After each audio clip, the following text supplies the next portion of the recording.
Welcome to Inside College Admission, conversations with admission leaders about matters affecting the college going process. My name is Peter Van Buskirk, and I'm joined today by Andy Strickler, who is Dean of Admission and Financial Aid at Connecticut College. Welcome, Andy. Thanks, Peter. How are you today? I'm doing pretty well. More importantly, how are you? I mean, this is a time of year when the last place you'd expect to be is at home. That's for certain. We're surviving. We're spending a lot of time on WebEx and Zoom and trying to video conference things and kind of reinvent the admission universe all at one time. So it's been an interesting challenge, that's for sure. My goodness. Well, I'm just kind of curious. With this conversation, we're going to try to create some insight into what life is like on the campus of in the time of coronavirus. So I gather then that yours is a ghost town right now. That's a pretty accurate depiction. I live a half mile from campus. Our campus is a 750-acre arboretum. I run through there every morning with my dog, and we walk through there most days at lunch and use the athletic fields to hit a tennis ball around. Mm-hmm. We only have, at this point, about 50 students still on campus. We have them living in one particular sector of the campus in a group of 6 residence halls, and we practice sort of physical distancing with how we place them in the residence halls. So, as someone who has been on a small college campus for every year of his life since the fall of 1989, minus about 3 years when I was either in grad school or working a different job. Right.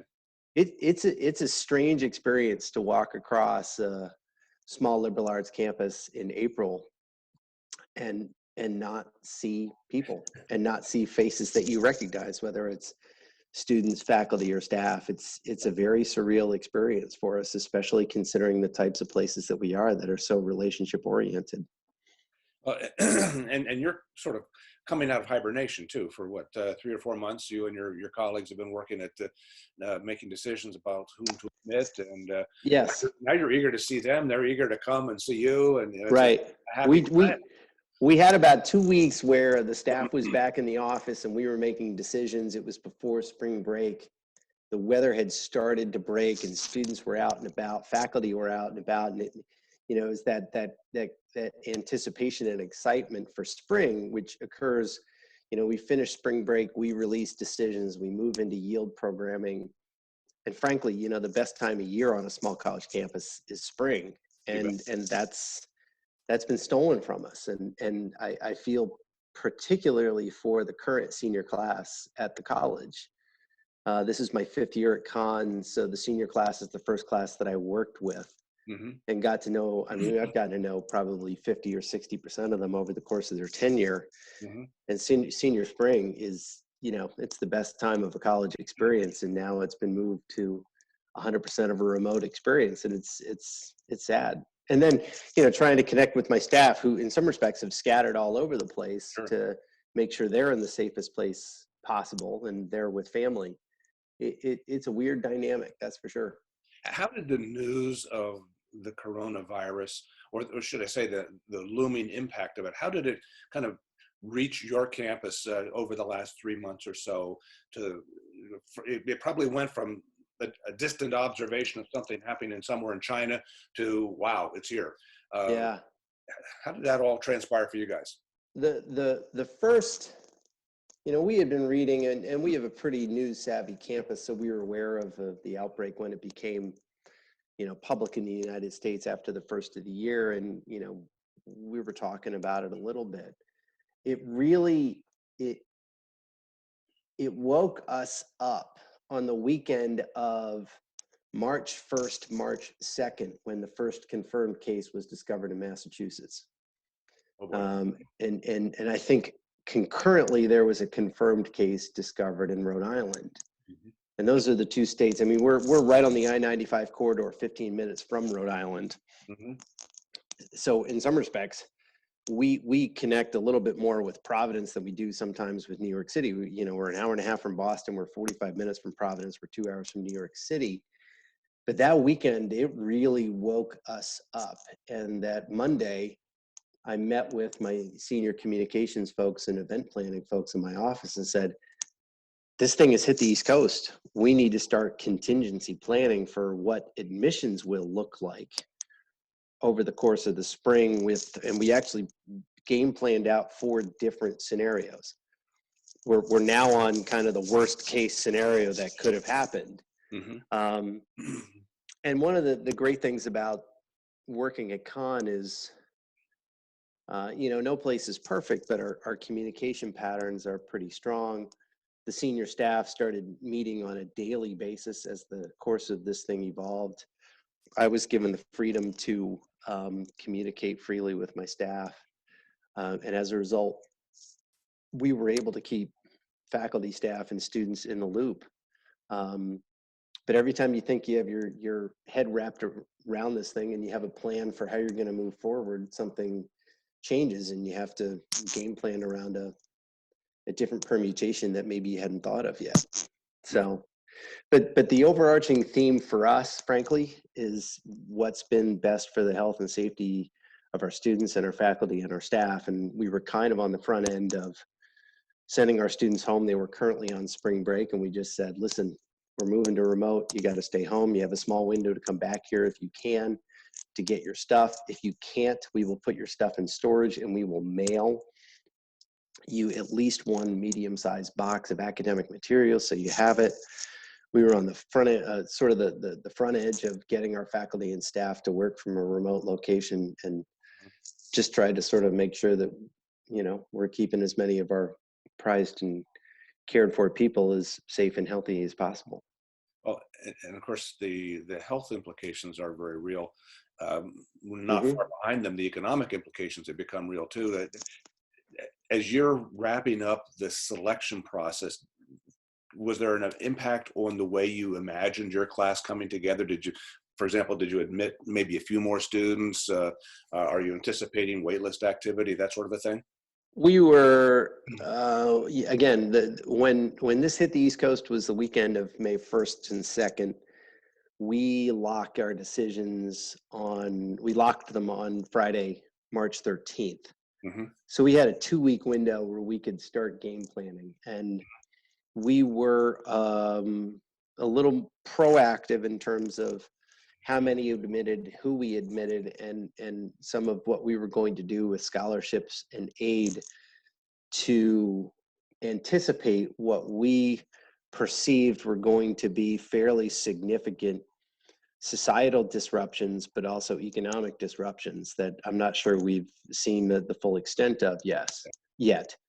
And as a result, we're engaging with families right now when it comes to both merit aid and need-based financial aid, trying to understand where families' particular circumstances are and assessing whether the disruption that they're seeing in terms of, socioeconomics and revenue in their world is short-term, intermediate term, or long-term, and what adjustments we can make to support them.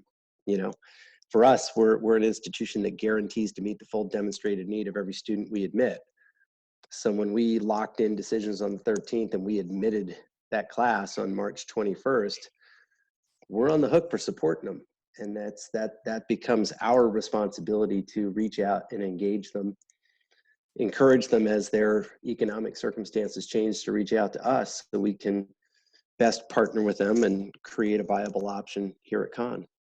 Well, and you're right. The people with whom you've had those conversations, you're on the hook with them. Mm-hmm. But there are a lot of people now too who were feeling pretty comfortable about 2 months ago, and all of a sudden their realities become much different. Is there the capacity to accommodate them as well, or is always a case by case basis? Well, everything we do, really. I mean, we're small enough that most everything that we do is on a case-by-case basis. And there are, families who thought 2 or 3 months ago that they were in a certain socioeconomic position, which would make them really comfortable to afford a place like Con for a 4-year experience. And the circumstances have changed. And, we are committed as an institution that guarantees to meet full demonstrated need to engage with families and try to meet them where they are.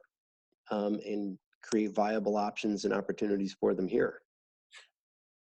I'd like to kind of dig a little deeper on that because Sure. there are bound to be some people either who are already in your system or who are on the edge of the system with regard to demonstrating need, and now they're feeling the squeeze. Hmm. Some will perhaps jump right on this and try to be in touch with your team and say, what can we do? And Hmm. others will say, well, let's just wait and see what happens, see what June, July looks like, see what August looks like. And then Hmm. maybe August rolls around and suddenly nothing's changed for them. And they do need assistance. Is Hmm. that a potentially bad news scenario? I mean, I realize you want to do everything you can to support everybody who has need. But there's, you can't print money, can you? Well, I'm not sure anyone can print money Right. except, when you pass a $2 trillion stimulus package. I guess you're Right. printing money in that case. That's true. That is part of the tricky um, balancing act that an institution like Con has to walk. I mean, we're largely a tuition-driven institution, yet at the same time, we guarantee to meet the full demonstrated need of the students we choose to admit. Hmm. That's a commitment that we make to each and every student who chooses to enroll here. Hmm. Right now, the admissions staff is actually engaged, and believe we're going really old school with this, is we're engaged in a phone calling campaign where admissions staff will reach out to every admitted student who's given us permission to contact them via their cell phone Sure. to reach out and just, one, congratulate them on their admission, to ask them how they're doing, to make sure that, they know that we care, and then to let them know that, hey, we are here to work with you, whatever your circumstances happen to be. Hmm. When you think about this, the original entry level job title for an admission person was admission counselor, Hmm. which means our primary responsibility is we're a service industry. We are here to help serve students and families as they navigate, which to this point for many 17-year-olds is the most confusing, intimidating, challenging process of their lives, as they take this transition from childhood into adolescence into young adulthood. And that's kind of the message that we're conveying to admitted students, that, hey, we're here to counsel you. As your family circumstances evolve, let us know, because that's what we're here to do. And yeah, we can't print money, but hey, we have committed to supporting these students. And if, our typical class is 500 students, if all 500 students have one or two parent, adult caregiver, guardians who lose a job, it is our commitment to support them, and we will make the necessary adjustments to do so. Uh, and what I hear you saying is you regard Connecticut College as being part of the solution for them, and that I think is very reassuring. Uh, Yes. Now you mentioned the phone campaign that you're doing right now with the admitted students. What other kinds of things are going on now to help celebrate with them their opportunity, bring them closer to the campus, give them everything that they want except that on-site visit? Mm-hmm. Well, this is part of the contingency planning that started for us in early March and has evolved to the worst case scenario. Hmm. First, we're producing a series of digital content video clips, which we're calling camel clips, which are our opportunity to highlight some of the really key people in this community, whether they're faculty, staff, first-year deans, current students, you name it, to illustrate to students the character and personality of this place, which in my opinion is one of the things that makes us pretty special. Second thing we're doing is the phone call outreach, which is from admission counselors to, or admission staff to admitted students, with then follow-up referral phone calls from current students and then from faculty members and staff members. And then finally, we're moving into a series of kind of live online chat forum, video forums with key players on campus for students to actually log in a live setting and engage in question and answer back and forth with key players, as well as some modules and elements of that for parents. So we're doing our best to visually and in terms of character bring who we are at Con to admitted students and their parents, so they get an opportunity to get to know us. So even from a distance, it sounds like Yeah. there's a good amount of high touch. Now, excuse me. I beg your pardon here. We'll be able to edit this out. Great. There we go. But there seems to be a lot of high touch value being directed at the students who are admitted right now, which is good stuff. Um, Correct. will will you be providing any accommodation regarding enrollment deadlines or enrollment deposits for kids? Absolutely. We were on the leading edge of moving our candidate reply date from May 1st to June 1st. Mm-hmm. We made that decision in fairly early March, and then we adapted text inside our admit letter to reflect the fact that this is, and the word I keep using is unprecedented. Mm-hmm. I've been working in higher ed since 1996, and this has never happened. Therefore, it fits the definition of unprecedented. And as I've said over and over again with staff and conversations across campus, unprecedented circumstances call for unprecedented actions.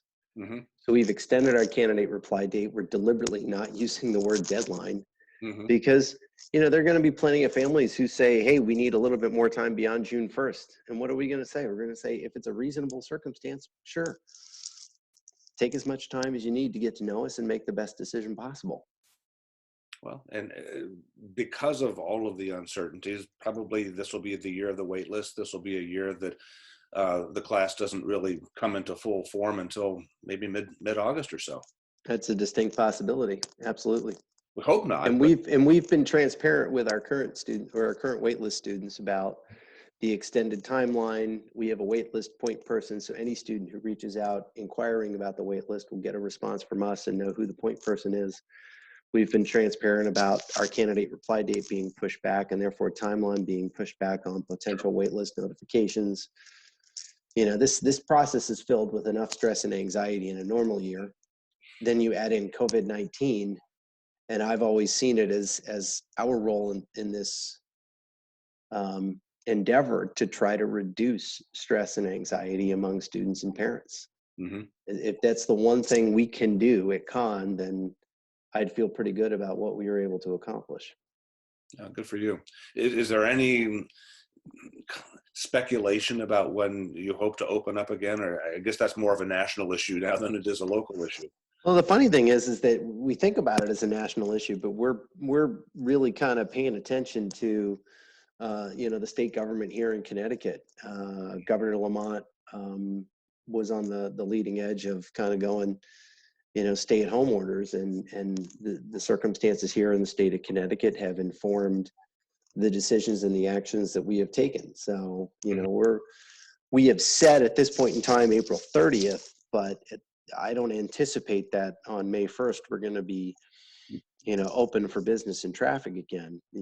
Again, the primary concern here is the health and safety, not only of our students and our faculty and staff, but the greater community as a whole.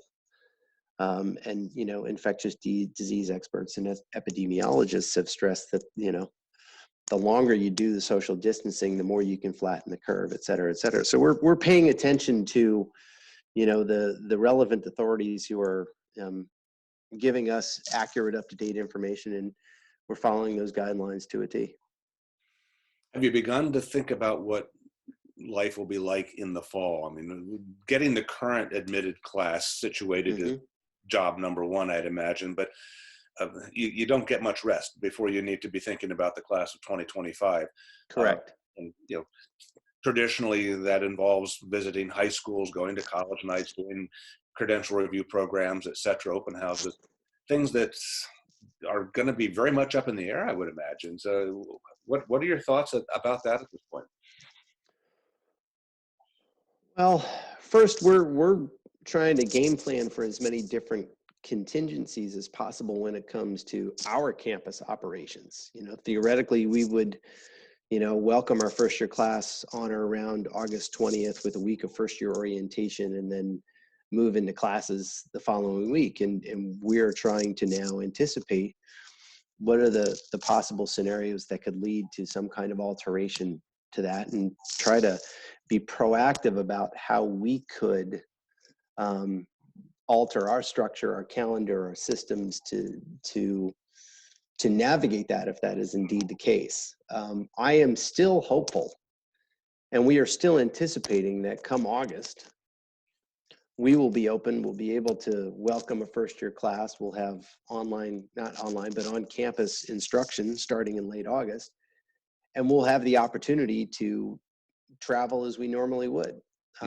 As we've talked about in this conversation, we're a small liberal arts college. We're a high touch kind of place. And as a result, some of our recruitment practices follow that methodology. I like going out and going into high schools and sitting down with high school students and listening to them for 45 minutes on a high school visit. That is one of the real joys of this job. I would hate for that to change unless it had to change. So we're trying to game plan for what it could look like in the fall with using digital resources, et cetera, with the hope that we will be out on the road in the fall, visiting students at high schools and sitting down and talking to them. That's our hope. Is there any speculation among the faculty about having an online contingency for full-time classroom work in the fall? Or we are currently contingency planning for anything and everything. Everything, right? And one of the elements that we are acutely aware of at this point in time is, let's just say for argument's sake, we are able to open in August for on-campus instruction. Sure. We have a population of international students, which makes up 8 to 10% of our student body. If an international student is currently not in the United States, what are the chances that they will be able to get an appointment at a consulate or an embassy to secure a visa to gain entry into the United States by August? So we're currently game planning for that scenario on top of an on-campus instruction. So there are a lot of moving parts to this, but I'm thankful that it's April 7th. Is it the 7th? Yeah, April 7th, and we're already starting to think through what could we do in terms of calendar, what can we do in terms of creative instruction that could allow us to fulfill our educational mission and serve our students the best way that we can.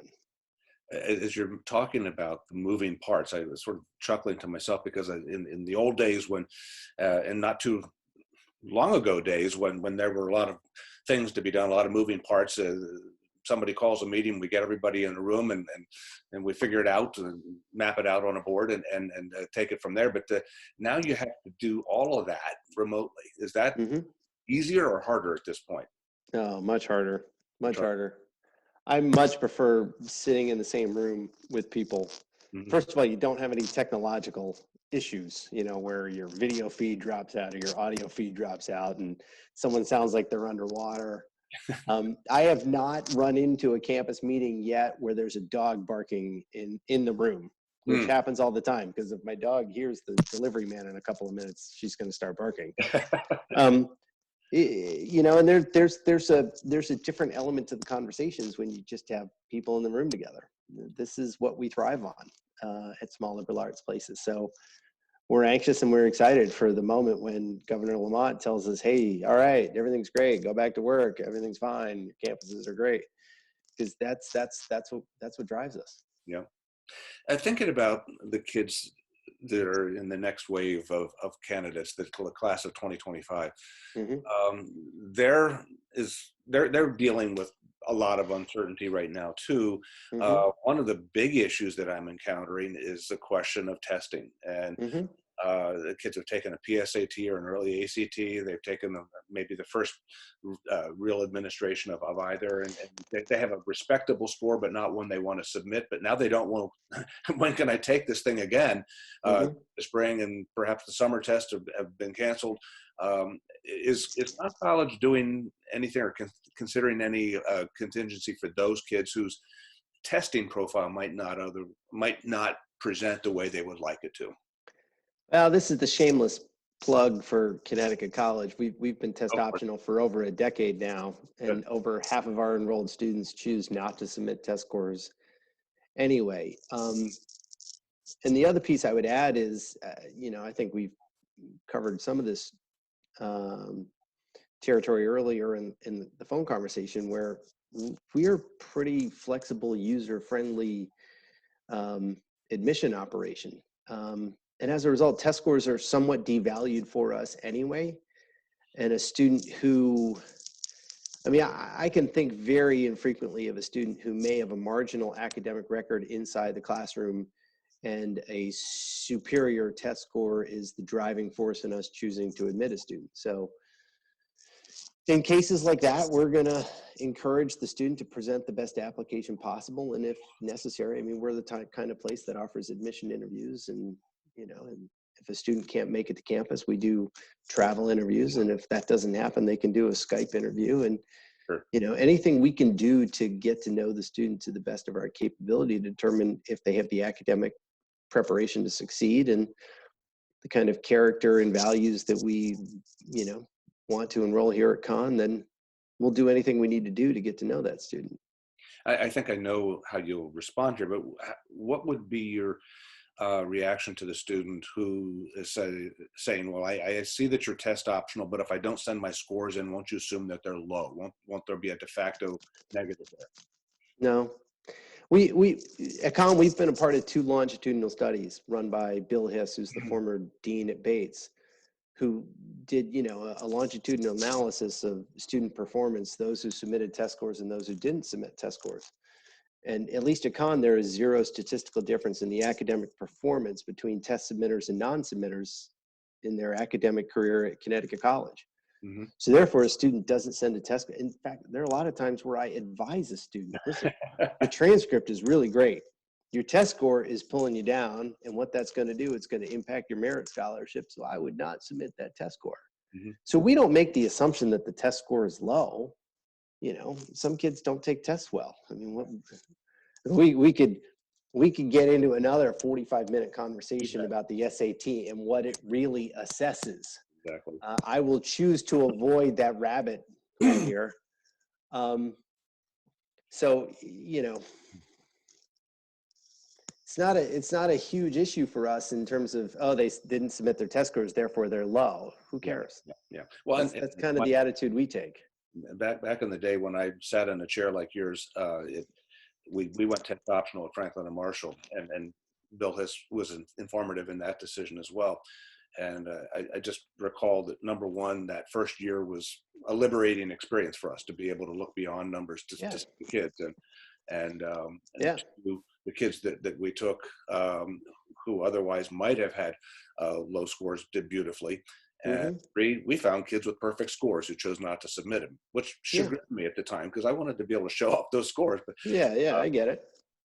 At any rate, Bill's daughter just graduated from Con 2 years ago, so it was a real pleasure for me. She was actually one of our senior fellows in our office. Oh my! And as a result, I've had the opportunity to get to know Bill really well over the course of the last couple of years, and he and I see eye to eye on this. And this is from a guy who basically got into college because he had good test scores.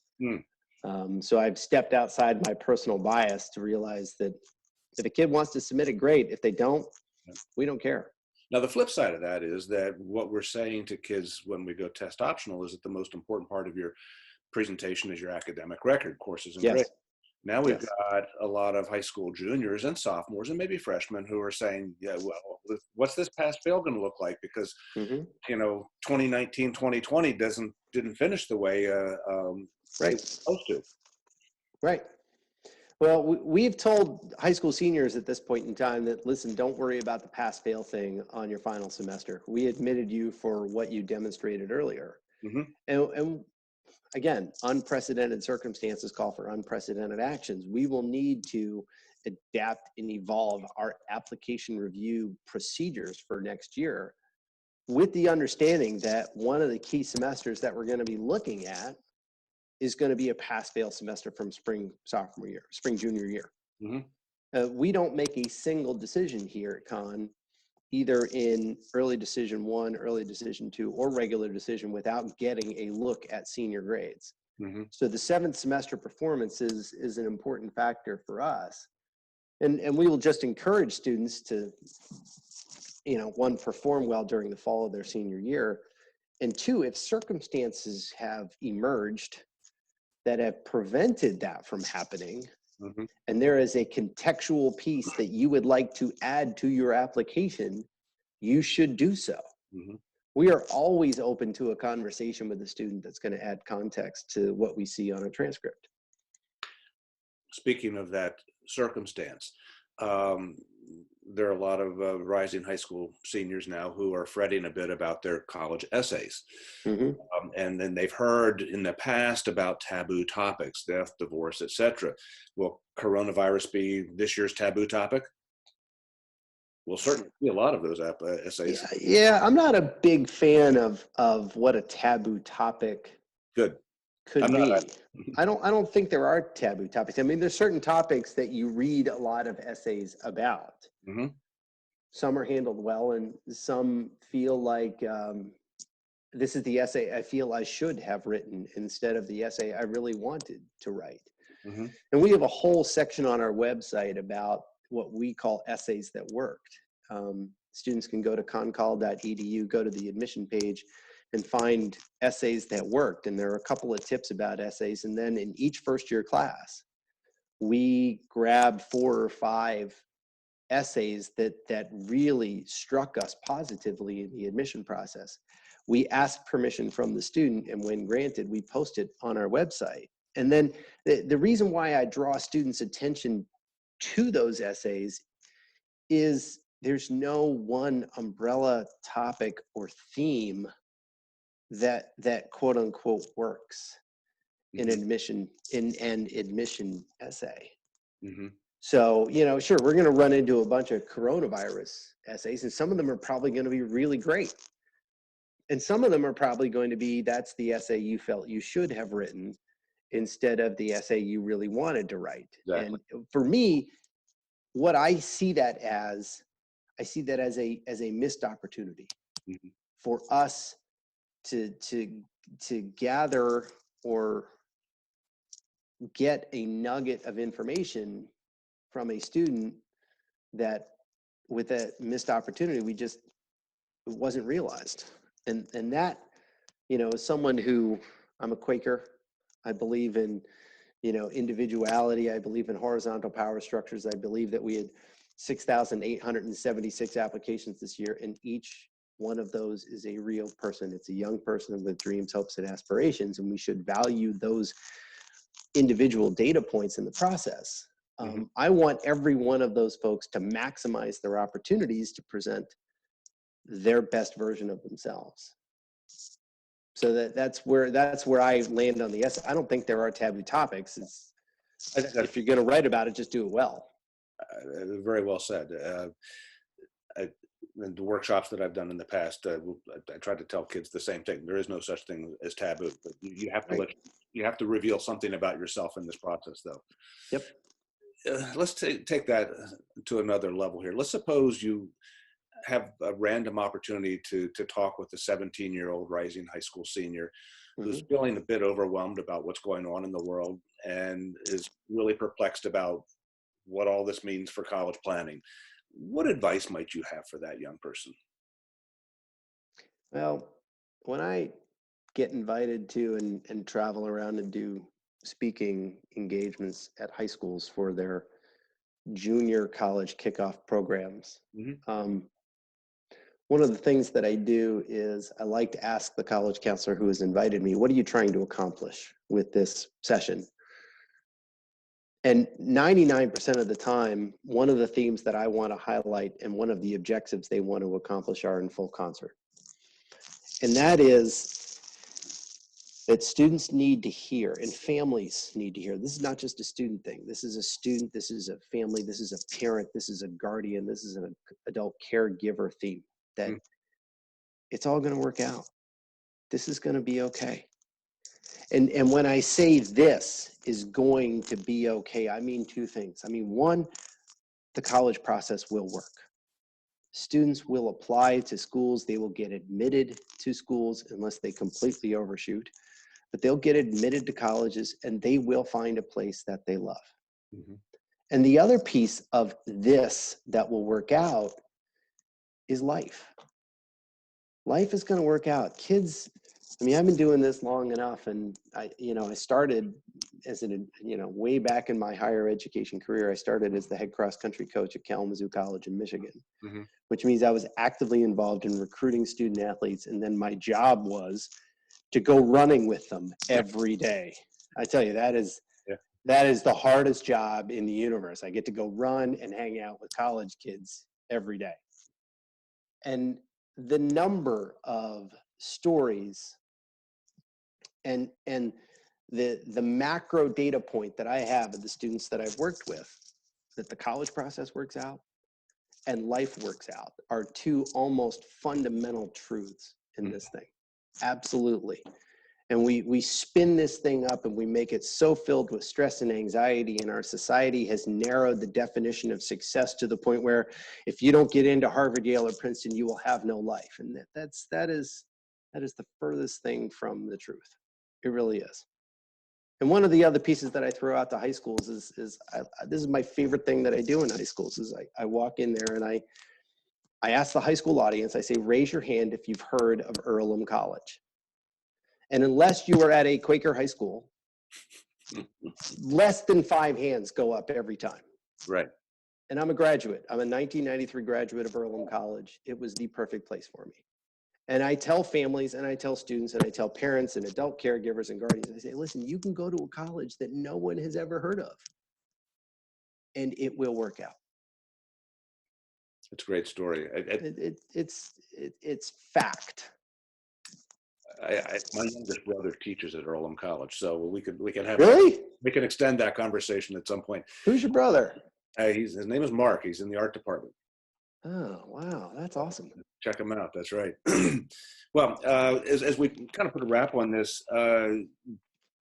folks are speculating, when this thing blows over, when we're able to open up, when things get back to normal. Do you think we're going to get back to normal? Is it going to be business as usual in the college going process when things otherwise look normal? Or do you think on some levels, yes. On other levels, I hope not. Mm-hmm. The part that I would say yes is I think that the part to me that is important needs to be a yes, is that at least through the course of my career, and I do worry about this moving forward. This has been a very human process. Mm-hmm. 6,876 applications. These are all individual students. They're individual people.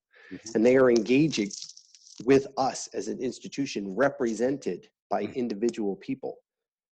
And invariably, we hope that this relationship building, this counseling oriented, this student centered approach of actually caring for young people will continue. I do hope that perpetuates beyond when we get back to normal. The thing that I hope changes, and there is an opportunity for this to occur via this coronavirus and COVID-19 thing, is I do hope that we see a reduction in the level of stress and anxiety that 12-year-olds, 13-year-olds, 18-year-olds, 19-year-olds, 20-year-olds feel about this narrow definition of success that we have created in our society, and how that has attached itself to this college admission process. That's the thing that, trust me, there are plenty of admission things that keep me up at night. Sure. But what really hollows up my soul is knowing that as a dean of a U.S. News and World Report top 50 institution, I am somehow part of a machine and a system that is creating unhealthy levels of stress and anxiety for young people. That gnaws at me. And I sincerely hope that changes.